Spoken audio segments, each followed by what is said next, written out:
welcome to English Experience. I'm ETETutor and this is a revision video for GCSE English Literature Paper 1 and it's specifically for WJEC Eduqas students. So I've made you up an exam paper. I know everybody likes predictions. It's not really a prediction, but it's something hopefully you haven't seen before. And what we're going to be doing over this series of videos is having a look at revision techniques, analysing the poem, and then trying to put it all together to have a go at a couple of practice questions. So, if you saw my previous video, the one that I did on Good Friday, you will hopefully know that I'd made some poet profiles. So I just made myself some little forms where I could look up the poets and make a few notes. So we're going to be using the one that I've done for Carol Ann Duffy today. So you can see it's not massively detailed, and at first glance, well, the first thing that jumps out at me is Spice Girls. So if that doesn't mean anything to you, then carry on watching, because hopefully you are going to learn something about Carol Ann Duffy that's going to be helpful in terms of your analysis of the poem. So I've got that to use, and I've also already put together my notes on context, theme, language, form and structure. And I'm starting to think about which poems it will compare well with. So I've got to add that little bit in as we go. Right, so here's our exam question. It's laid out exactly as you will see on the day, aside from the fact that they'll fit everything in the correct gaps. But we've got here, read the poem below, Valentine by Carol Ann Duffy. In this poem, Duffy explores ideas about the reality of love. Write the ways in which Duffy presents the reality of love in this poem. This question assesses AO1, AO2 and AO3. And then, as you hopefully already know, once you've done that bit, you go on and you have to pick another poem, like we said, one that it's going to compare well with, and then just look at that same theme again. So you're comparing the presentation of the reality of love in your chosen poem to the presentation of the reality of love in Valentine. And then we have these 3 bullet points that are really useful.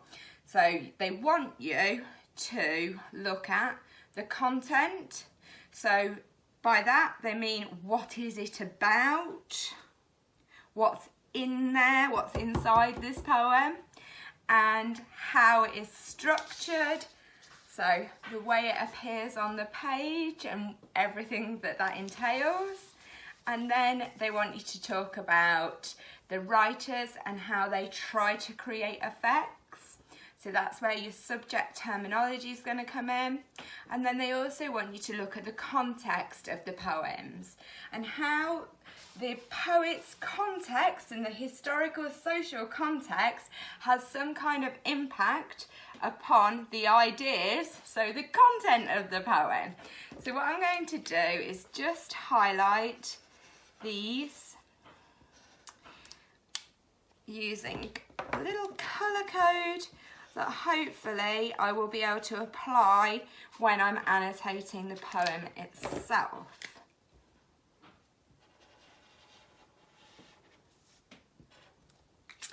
The rubric on your exam paper, the wording on your exam paper, will remind you that both of these questions assess AO1, AO2 and AO3. So if you haven't already seen the video all about assessment objectives, it's worth checking that out, but here's one I made earlier. So we don't have to worry about the range of vocabulary and sentence structures. You're not being marked on it, but you do have to make sure you're communicating your ideas well and the vocabulary here is more to do with using subject terminology and obviously picking the right words to support your interpretation. So although we don't worry about it in terms of marks, obviously as an examiner we need to be able to read those responses and understand what you're getting at. So put that to one side, and then we can see that these AOs are actually these bullet points here. So I will just add a little note about that. So the context of the poem is one's nice and straightforward, AO3. How they use language to create effects, how they use and use subject terminology, we've got AO2.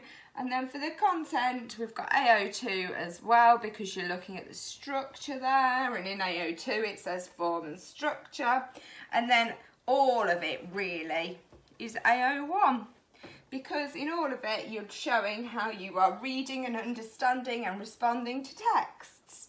You've got to keep that critical style, you've got to have something to say, and you've got to use quotations. So just pop it on there again for a second.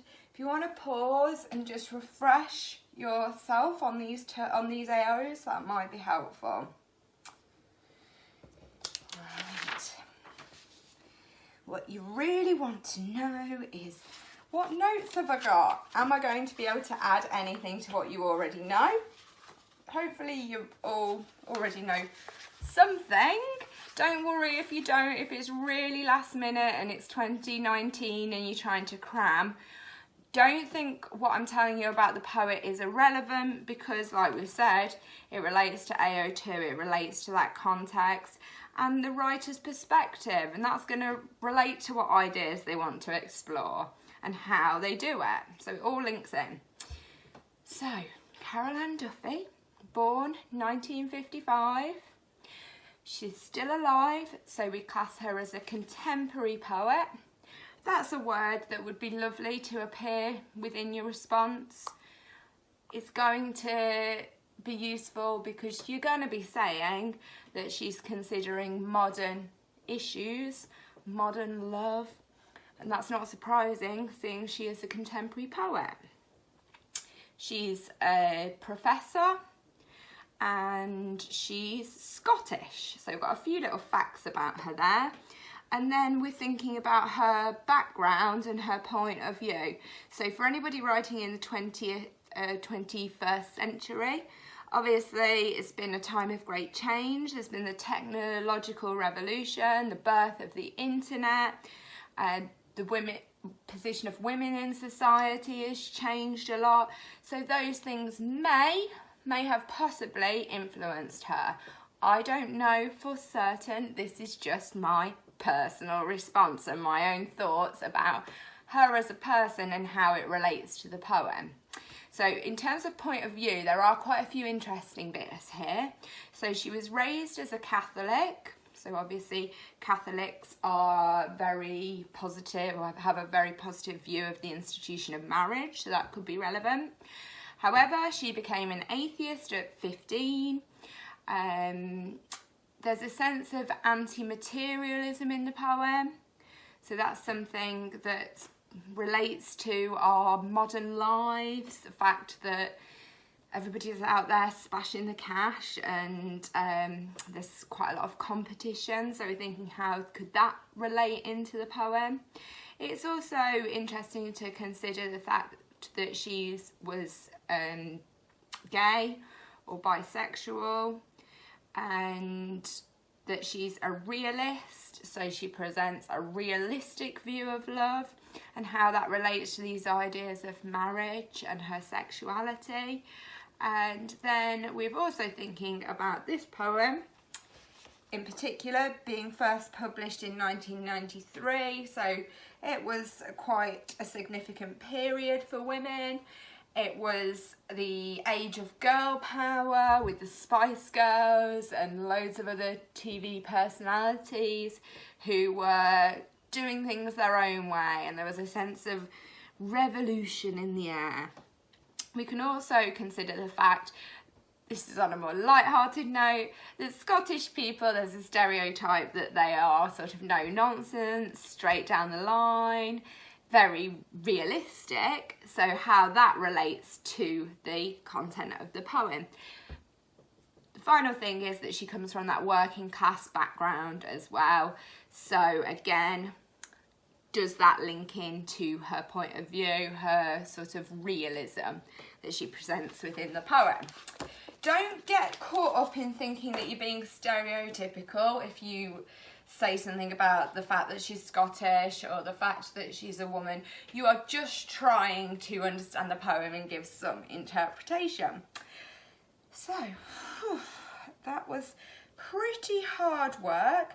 So what I'm going to do now is just leave you to have a bit of a think, have a look at the poem yourself and see if you've got an idea of what you would do to gain those first 15 marks. So thinking about the reality of love, thinking obviously what subject terminology you would use, which quotations you would pick, what you would comment about the poet's perspective, what you're going to say about context, what you're going to think about themes, and hopefully you'll have something to bring with you to the next video where I'm going to do a more sort of standard work the way through the poem and link back to what we've said in this one.